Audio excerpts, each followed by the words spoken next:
이번 코너는 본 방송에서는 절대 알려주지 않는 이야기, MBC 프로그램의 비하인드를 확인할 수 있는 본방 외전 시간입니다. 오늘은 광주 MBC의 최선영 PD가 자리를 했습니다. 어서 오십시오. 안녕하세요. 안녕하세요. 광주 MBC에서 한국의 괴물을 연출한 최선영이라고 합니다. 반갑습니다. 제목만 봐서는 으스스한 이야기가 펼쳐질 것 같은데요. 어떤 괴물들이 등장할지 지금부터 한국의 괴물 속 숨겨진 이야기를 파헤쳐 보겠습니다. 상상에만 머물렀던 기묘한 존재들이 우리 눈앞에 모습을 드러낸다면 어떨까요? 지역 곳곳에 숨겨져 있는 한국 괴물들을 찾아 떠나는 본격 기행 토큐멘터리. 한국의 괴물은 괴물 헌터 곽재식 작가와 함께 괴물이 탄생한 지역의 민담과 전설을 채취하고 사라져간 한국 괴물의 역사와 흔적을 잇는 여정을 그려내고 있습니다. 뿔이 있느냐 없느냐보다도 이렇게 좀 권위가 있어야 되니까 어떻게 보면 무서운 형상일 수도 있고 또 어떤 걸 보면 굉장히 친근감 있는 것도 있어요. 모양은 다양하군요. 그렇죠. 예. 수백 가지, 수천 가지입니다. 수백 가지, 수천 가지구나. 도깨비의 진짜 모습에 얽힌 해석부터 조선판 행운의 편지인 먹방 괴물 이야기, 조선왕조실록에 기록된 어린아이 형상을 한 생사귀의 정체를 비롯해 사실은 꼬리가 9개가 아니라는 흰 여우의 진실까지. 그리고 꼬리 7개짜리 딴 것도 또 찾아내셨잖아요. 네, 칠미호도 두 마리 정도 있는데. 칠미호 2마리, 야 이런 거 누가 조사해서 알아내셨겠어요 이거. 근데 구미호를 좀 많이 한 이유는 분명히 있었을 것 같다. 그래서 이 구가 상징하는 게 최고의 수니까 얘는 아무래도 더 큰 능력이 있을 것이다. 앞에 작품에서 하나를 만들어내면 고전소설은 앞에 걸 따라하는 그런 관습이 있거든요, 작가들이. 저작권도 없을 시대고 하니까. 꿈속에 세조 임금, 선대 임금이 등장을 해가지고 이 임금님을 지키기 위해서는 이런 주술을 써서 생사귀의 접근을 막아야 된다. 뭔가 환생이라든지 극락이라든지 지옥이라든지. 조선시대에서는 그런 걸 다 억제해야 된다, 그런 얘기 하면 안 된다라는 분위기가 있었는데 세조는 그거에 예외였단 말이죠. 이 이야기에서 제가 사실은 제일 재밌게 본 부분은 뭐냐면, 그리고 이 이야기를 좀 되게 파고들었던 이유는 뭐냐면, 이 저승사자 역할을 한 이 생사귀의 모습이 되게 괴물 같고 비범하기 때문에 그렇습니다. 모습이 어떤데요? 일단은 5가지로 나뉜 뿔이 있었다라고 돼 있어요. 뿔이요? 5가지의 뿔이요?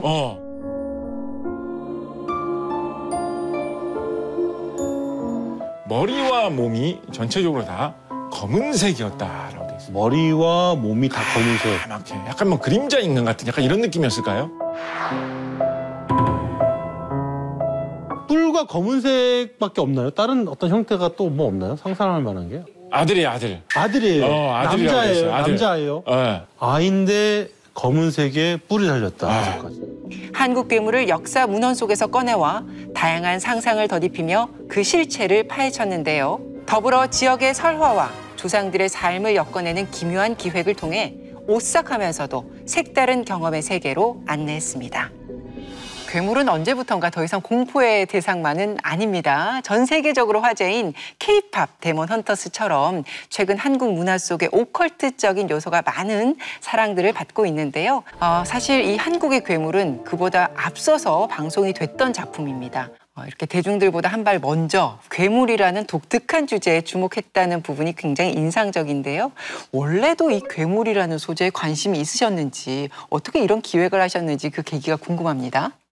원래 어렸을 때부터 괴물 이야기에 관심이 굉장히 많았고 판타지를 되게 장르적으로 좋아했어요. 무협도 좋아하긴 하는데, 그래서 양경일 작가님 아일랜드라는 만화책이나 아마 다 아실 것 같은데 반지의 제왕도 굉장히 좋아했고요. 그다음에 일본 작품들이 특히나 이런 것들이 많아서 구미호를 소재로 했던 나루토 같은 경우에는 전 세계적으로 인기가 많은 작품이고, 특히 좋아하는 작품은 이제 백기야행 같은 이런 백기야행은 이제 밤에 100마리의 괴물들이 이제 야행을 하는 행렬을 얘기하는 일본의 어떤 민담 같은 건데요. 이게 굉장히 재밌는 만화로 나왔었어요. 그래서 이런 만화들을 보고 자라다 보니까 너무 재밌는 거예요, 괴물 얘기가. 그래서 언젠가는 이걸 꼭 프로그램으로 해보고 싶다라는 생각은 입사하면서부터 가지고 있었어요.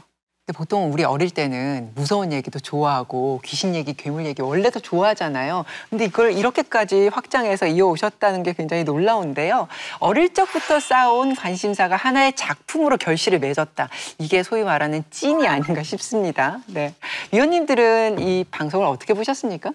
그 프로에서 지금 곽재식 작가가 계속 그 매 회차가 끝날 때마다 이제 어떤 한국형 컨텐츠에 대한 얘기를 많이 했는데 이제 우리가 한국형 컨텐츠를 만드는 데 있어서 이런 한국 괴물이라고 하는 정말 좋은 IP가 있다라는 생각이 들었어요. 심지어 이제 저작권 문제에서 굉장히 자유로운 이 IP가 있다는 걸 계속해서 강조한 게 저는 되게 좋았는데 전 정말로 한국의 창작자들이나 문화 기획자들 혹은 이제 지역 활성화를 위해서 어떤 뭐 행사를 기획하는 분들이 이걸 좀 진지하게 접근할 필요가 있다는 생각이 되게 들었어요. 사실 이제 곽재식 작가가 이런 한국 괴물들에 대해서 수집한 것부터가 본인이 창작자로서 이걸 또 활용하고 우리가 공유하기 위한 거였던 거잖아요. 이제 말씀하신 뭐 일본 만화들도 저 좋아하지만은 서구권에서 본인들의 어떤 신화나 동화에 있는 캐릭터들을 가지고서 막 정말 자유자재로 가지고 노는 그런 저들 패스티시라고 할 만한 문학이나 어떤 코믹스들을 보면서 굉장히 부럽다는 생각을 많이 했었는데 정말 K 콘텐츠라고 하는 범주 내에서 이런 한국 괴물이라고 하는 이 좋은 IP를 활용하려는 시도가 좀 메이저한 흐름으로 만들어져야 되지 않을까라는 생각을 했습니다.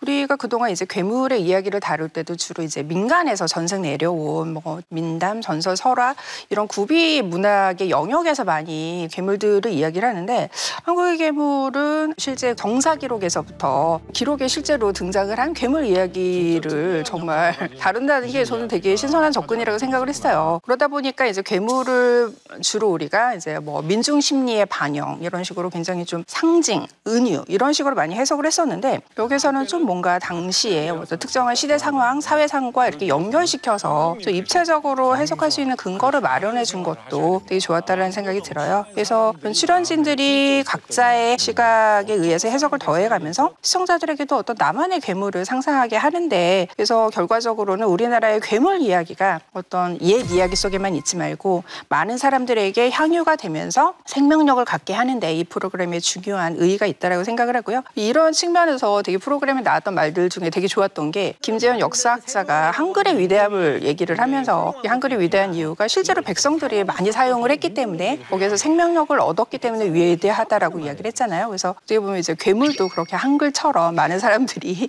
이제 좀 원천 소스로 활용을 해서 나만의 이야기를 만들어가는 그런 식으로 이 프로그램이 많은 영감을 주게 되지 않을까 생각을 했어요.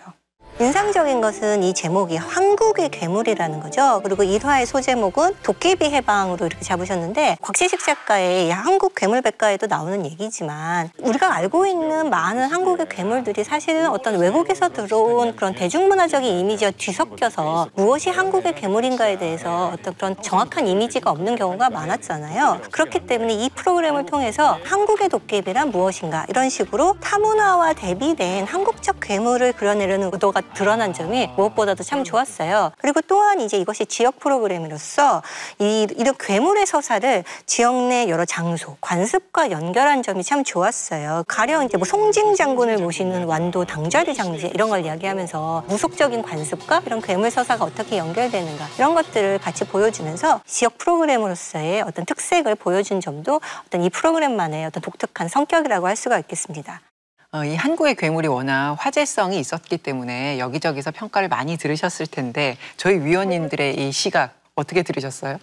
그 연출을 하는 입장에서는 항상 이게 제대로 전달이 됐을까라고 하는 의구심이 있어요. 근데 실제로 시청자분들의 피드백들을 받을 수 있는 기회가 그렇게 많지가 않고 특히나 이제 평론이나 이런 데에서도 지역 방송을 많이 다루는 편이 아니라서 이런 자리들이 굉장히 귀중하다고 예전에 나왔을 때도 말씀을 많이 드렸었는데 실제로 저희가 의도한 대로 이거를 해석을 해주시는 것 같아서 아 그렇게 망하지는 않았나 보다라는 생각이 들어서 굉장히 안심이 되고요. 그 캐대언이 가지고 있는 상징이라는 게 있지만 이제 여기에서 약간 우리가 힘을 조금 느끼지 못하는 거 이게 K일까라고 의구심이 자꾸 드는 거는 결국은 지역에 밀착이 되어 있느냐 아니냐의 문제인 것 같아요. 그래서 지역 방송이 가장 잘하는 거는 그 지역에 있는 이야기들이나 거기에 살고 있는 지역민들의 이야기들을 담아내는 것들이거든요. 그러니까 현장 취재에 굉장히 강점이 있는 곳이어서 곽재식 작가님이 체계화했던 이 그 지식이라고 할 수 있는 것들이 실제로 그 사람들이 살고 있는 그 괴물이 탄생했던 곳이랑 어떻게 연관이 되어 있는지의 그 연결고리를 저희가 제공할 수 있을 거라고 생각을 했거든요. 그래서 이게 연출했던 의도와 기획 의도랑 잘 맞아 떨어진 게 이제 받아들여졌구나라고 한 안심이 좀 되네요. 네. 이번에는 제작 과정에 좀 더 집중해 보겠습니다. 한국의 괴물은 역사 문헌 속에 실제하는 한국 괴물들을 찾아내는 한편 그 원형을 복원하는 과정을 토크와 다큐멘터리를 결합한 토큐멘터리라는 형식으로 풀어냈습니다. 괴물 연구 전문가인 곽재식 작가가 진행을 맡았고요. 독일 출신의 방송인, 그리고 역사학자, 웹툰 작가, 요괴 연구가까지 다양한 분야의 게스트가 함께 출연을 합니다. 보면서 여러 가지 궁금증들도 있으셨을 것 같은데 질문을 해주실까요? 지금 말씀하신 것처럼 이 프로그램은 토큐멘터리라는 형식을 띠고 있고 또 기행 프로그램이라는 그런 속성도 갖고 있는데요. 사실 곽재식 작가가 굉장히 토크를 많이 하면서 이렇게 다양한 방식으로 괴물을 퍼뜨리고 다녔기 때문에 괴물 관련 토크와 강연 형식은 이미 다른 방송에서도 시도한 포맷이에요. 기행이라는 요소를 넣어서 우리 프로그램만의 독창적인 요소를 만들어 보겠다라고 이렇게 시도를 하셨는데 그 이외에도 우리 프로그램은 다른 프로그램과 이런 차별점이 있다 이렇게 말씀하시고 싶은 부분이 있을 것 같아요. 그런 점이 어떤 점이 있는지 궁금합니다. 고민이 굉장히 많았던 게 비주얼에 관한 이야기들이었기 때문에 저희가 이제 핵심적인 두 축의 하나는 토크였었고 하나는 기행인데 그 나머지 한 축이 뭐였냐면은 몽타주 작성이었었어요. 몽타주라고 하는 거는 목격자들의 증언을 통해서 이거를 범인의 얼굴을 그려나가는 과정이잖아요. 그래서 몽타주 기법을 집어넣은 것 자체가 추리나 이런 흥미를 돋구는 이제 장치이기 때문에 이런 게 이제 세 축이 들어가 주니까 다른 방송에 비해서는 조금 더 차별성이 있었고 실제로 말로 풀어가지고 으스스하지요 뭐 이렇게 생긴 것 같지요라고 하는 것보다 일러스트로 이제 보여주는 거 그것도 조금 무빙이 가능한 정도의 수준으로 보여드리는 것 자체가 이제 이거 시청자분들이 보시기엔 훨씬 더 매력적인 세계로 보이지 않을까라고 하는 고민들이 있어서 그렇게 이제 구성을 하게 된 거죠. 이 토크를 하다 보면 이제 곽재식 작가와 함께 합을 맞추는 게스트들도 이야기를 해야 되는데 다양하게 구성을 하셨잖아요. 뭐 독일 출신 방송인, 또 역사학자, 웹툰 작가, 뭐 요괴 연구가 되게 다양한 분야의 게스트가 출연을 했는데 담당하는 그 괴물들이 따로 있었잖아요. 그래서 괴물과의 매칭도 혹시 고려를 하셨는지 그런 섭외 기준이 궁금합니다. 거의 연애 프로그램처럼 매칭도를 굉장히 중요하게 봤습니다. 기본적으로 도깨비 같은 경우는 한국에서 너무 많이 알려져 있는 괴물이기 때문에 한국인과 같이 얘기하는 것보다는 외국분이랑 얘기를 해보면 어떨까라고 해서 다니엘님을 선택을 하게 됐고 상구일도기는 이제 가지고 있는 사회적인 의미, 그다음에 역사적인 의미라고 할지 이런 것들이 굉장히 풍성한 괴물이기 때문에 역사학자분이 붙어주시면 좋을 것 같다는 생각. 생사귀 같은 경우는 굉장히 원초적인 공포를 자극하잖아요. 죽음에 관한 이야기이기도 하고 바다에 대한 이야기이기도 하고 그래서 이거 같은 경우에는 그 무한한 상상력에 필요한 웹툰 작가님이랄지 이런 분들이 나오셨으면 좋겠다는 생각이 들어서 김풍 작가님 마지막 흰여우는 워낙에 국문학에서 여우에 관련된 설화가 많기 때문에 그 여우의 꼬리를 세실 정도로 연구를 하고 계시는 이우남 작가님이 아니면 과연 누가 나오실 수 있을까라는 생각이 들었죠. 그래서 기본적으로는 괴물과의 상성을 가장 우선으로 봤고요. 그 다음에는 작가님과의 호흡 그리고 이거를 어떤 방식으로 또 다채롭게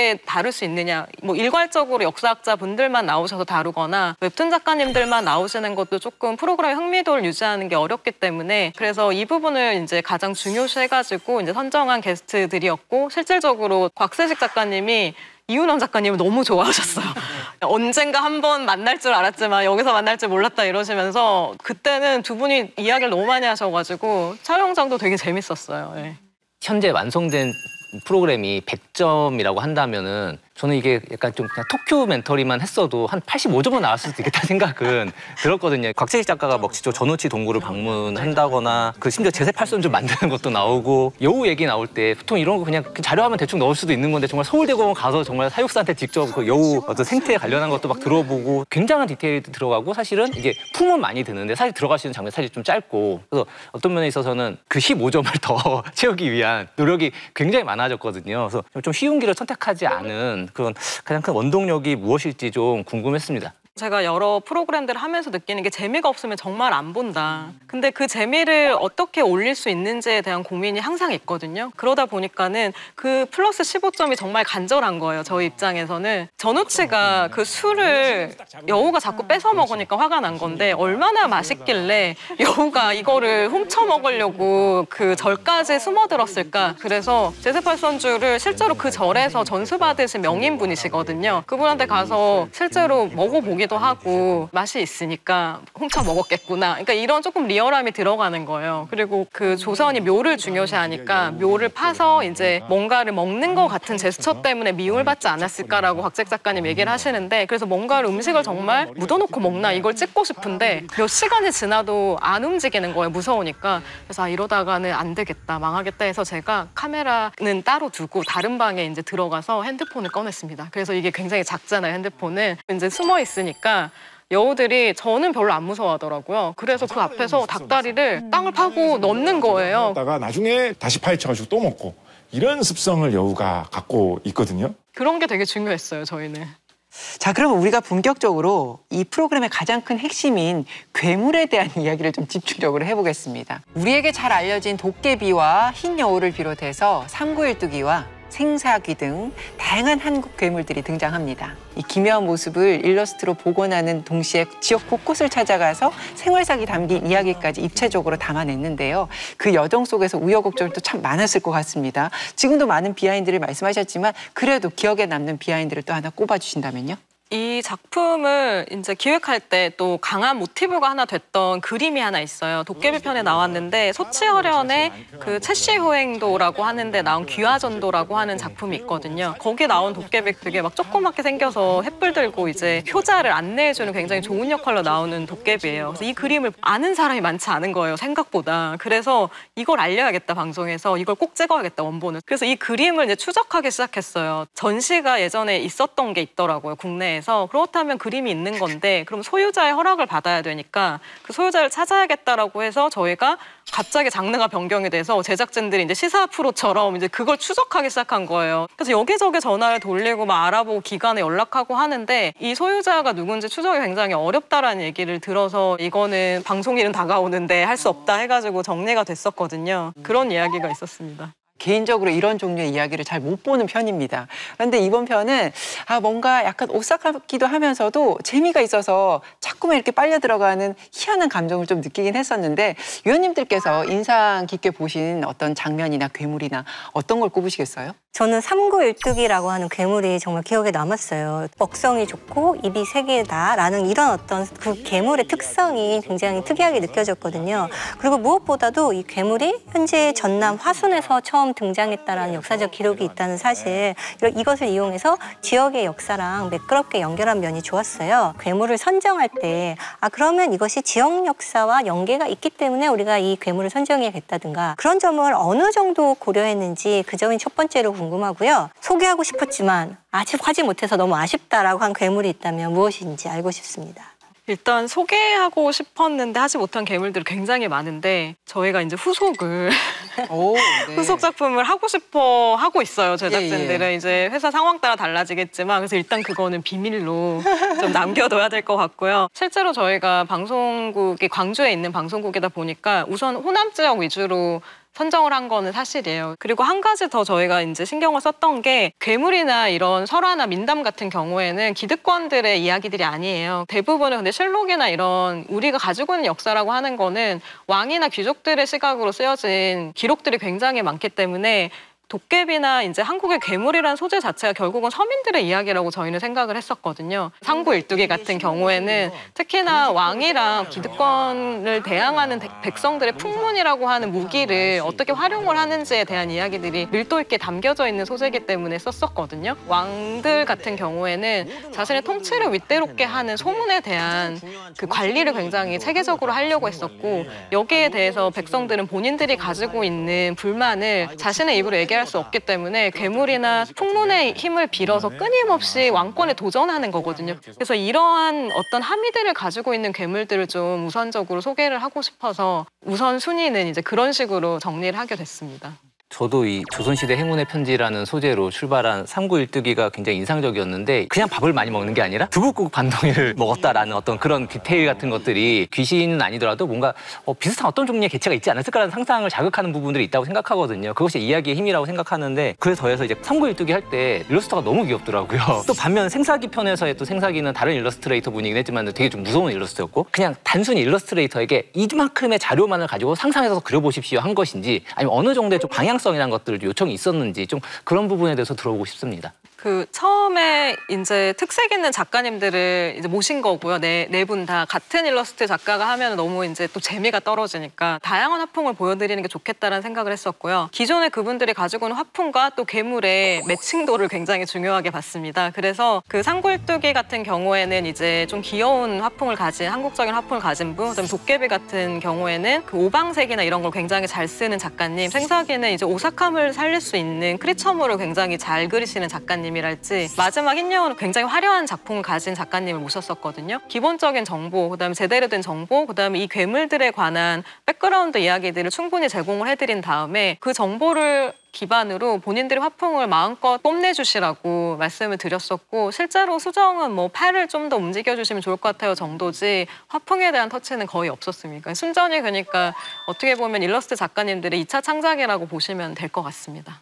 아무래도 첫 편을 장식한 도깨비가 되게 인상적이었는데 정도전이 나주에서 귀양살이 하는 동안 쓴 그 사리매문이라는 글인데 도깨비가 좀 종잡을 수 없지만 어떤 양면성을 지닌 존재라는 것은 되게 재미있는 포인트인데 이거를 굉장히 잘 보여주는 글이다 하면서 소개를 해줬잖아요. 귀신과 인간 사이에 있는 존재, 또 친근함과 음침함을 동시에 지닌 존재 이런 여러 가지 성격을 보여주는 글로서도 확실히 재미가 있었고 이게 결과적으로는 어떤 정도전 에 약간 픽션이 들어간 그런 글이기 때문에 괴물을 자신만의 시각으로 이제 창작을 한다라는 이 프로그램의 메시지와도 또 연결되는 그런 이야기여서 더 기억에 남았던 것 같아요. 결국에 이 도깨비를 만난 장소가 나주잖아요. 그러면은 나주에 관한 이야기도 나오지 않을까 약간 기대를 했었거든요. 그래서 이런 유배지의 흔적을 찾아가는 기행을 시도했을 만도 한데 거기에 대한 생각은 없으셨는지 알고 싶습니다. 기록 속에 있는 이제 인물들을 저희가 취재를 계속 하다 보니까 이제 정도전이라고 하는 너무 거물이 걸린 거예요. 상상을 못했어요, 사실은. 나주에서 유배지 생활을 하면서 거기에 있는 서민들과의 교류랄지, 그 다음에 도깨비가 나올 때쯤에 이제 그 근방의 모습이랄지 이런 것들을 다루게 되면 결국은 어디로 가냐면 정도전의 민본 사상으로 들어가게 됩니다. 그래서 이게 할 수는 있고 내용도 굉장히 유혹적이긴 했는데 우리의 주인공은 도깨비다. 정도전은 엑스트라다라는 생각을 했었어요. 그래서 결국은 저희가 간 거는 사리매문이라고 하는 기록을 통해서 이제 도깨비 쪽에 조금 더 포커스를 맞췄다고 생각해 주시면 될 것 같습니다. 이 사리매문을 진짜 원문을 하나하나 이렇게 손가락으로 이렇게 짚어가면서 이제 그 내용을 소개를 해주잖아요. 그 사리매문 말고도 뭐 성종실록이라든지 다양한 기록들이 등장을 하는데 이제 그거를 일일이 이제 손으로 계속 짚어가면서 소개를 해주기 때문에 서책도 소품으로 제작을 하셨을 텐데 굉장히 그 당시의 서책 같은 느낌이 나게끔 굉장히 잘 완성이 됐더라고요. 그래서 이러한 제작에 관한 이야기도 좀 듣고 싶습니다.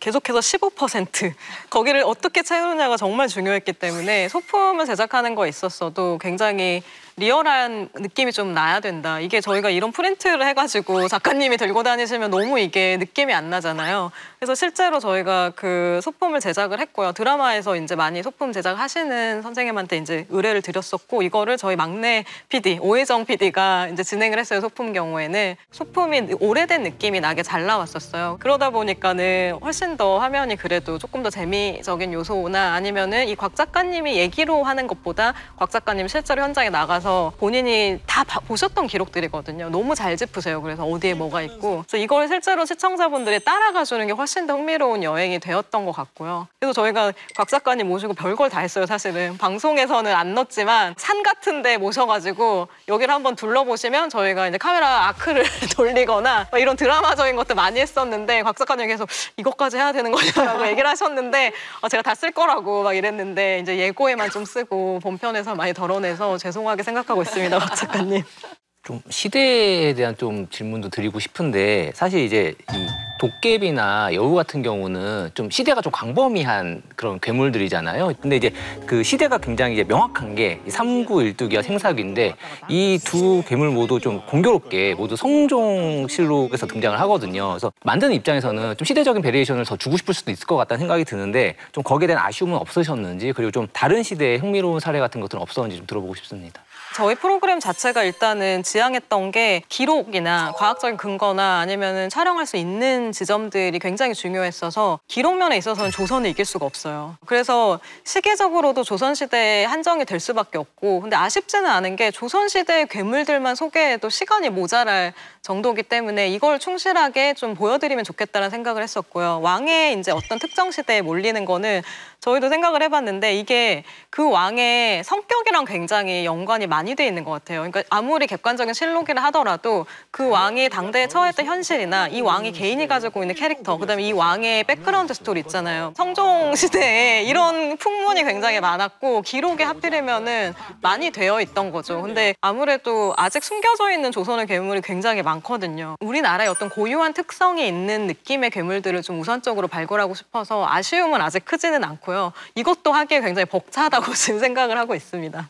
어떤 한 분야를 얼마나 좋아하면 이렇게까지 깊이 들어가고 이렇게까지 다각도로 꼼꼼하게 챙길 수 있을까 싶은데요. 그렇기 때문에 아까 말씀하신 완성도를 위한 그 15% 그게 잘 채워졌고 시청자들에게도 그 진심이 잘 전해졌다 이런 생각이 듭니다. 자, 마지막으로 한국의 괴물 제작진을 대표해서 온 최선영 PD에게 한 말씀씩 말씀을 전해주시죠. 최선영 PD의 전작들을 보면은 지역 이야기를 현대적으로 재해석한 어떤 보편적인 이야기들이라고 생각을 하거든요. 그래서 한국의 괴물은 그 기존 프로그램과 달리 한국이라는 거를 전면에 제목에 내세웠는데도 불구하고 기존 작품들과의 어떤 자연스러운 연속 선상이 있는 프로그램이라고 느껴졌고, K컬처가 지금 세계적으로 각광받는 시기에 우리 문화의 원천 소스로서의 이런 지역 이야기를 계속해서 발굴하고 확장해가는 작업을 지속해 주시기를 바랍니다.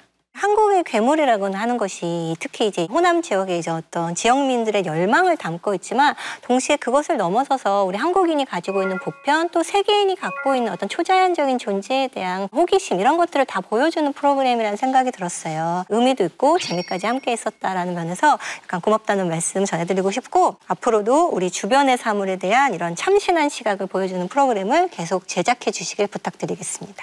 예, 제 바람은 제작비를 더 타셔서 광주 MBC 어려우면 이제 본사의 지원을 받아서라도, 사장님 보고 계신가요? 예, 그 한 12부작까지 예, 만들어 주셨으면 좋겠다는 바람 전하고 싶습니다. 이 바람을 바로 받아서 앞으로의 계획을 여쭙겠습니다. 일단 너무 그 평을 들을 수 있는 자리여서 너무 감사했고요. 한국의 괴물 같은 경우에는 추가 제작을 후속을 준비를 하고 싶어요. 그런데 이제 지역의 상황이나 회사의 상황 같은 경우에 제작비가 없으면 이게 어렵기 때문에 이제 여러분들이 많이 사랑해 주셔야 많이 사랑해 주시고, 최대한 유통 채널을 확보를 하고 싶어서 유튜브에도 또 공개를 해놨어요. 그러니까 지금 달려가셔서 밑에다 후속을 원한다고 댓글을 좀 달아주시면 많은 힘이 될 것 같고요. 그냥 단순히 저희가 프로그램이 잘 되고 이런 것도 중요하지만 다른 창작자분들이 영감을 받을 수 있는 콘텐츠가 됐으면 좋겠다는 생각을 굉장히 많이 하고 있어요. 자기가 할 수 있는 이야기를 우리가 뿌리 내리고 있는 곳에서 어떻게 만들어 갈 것이냐, 이런 부분에 있어서 서로 도움이 될 수 있는 콘텐츠가 됐으면 좋겠다. 그래서 후속을 할 수 있으면 좋겠다라는 생각을 하고 있습니다. 네, 좋아요, 네, 구독, 응원을 많이 부탁드립니다. 네, 이번 작품에 미처 담지 못한 괴물들이 분명히 많이 있을 테고 아직 펼쳐지지 않은 이야기도 제작자 머릿속에는 굉장히 많이 있는 것 같은데요. 어떤 형태로든 다시 만나게 되기를 저도 기대하면서 기다려보겠습니다. 오늘 함께해 주셔서 고맙습니다. 우리가 오늘 재미있게 즐긴 괴물 이야기는 과거 사람들의 상상과 기록이 만들어낸 선물입니다. 한국의 괴물이 남긴 기록 역시 미래를 향한 상상력의 씨앗이 될 수 있을 거라고 생각하는데요. 앞으로도 독특한 소재의 지역의 서사까지 담긴 다양한 콘텐츠들이 많이 제작되길 응원합니다. 자성의 소리와 리얼한 비평을 가감없이 전하는 리얼 비평 탐나는 TV, 날카로운 시청자들의 목소리를 담아서 다음 주에 다시 찾아뵙겠습니다. 고맙습니다.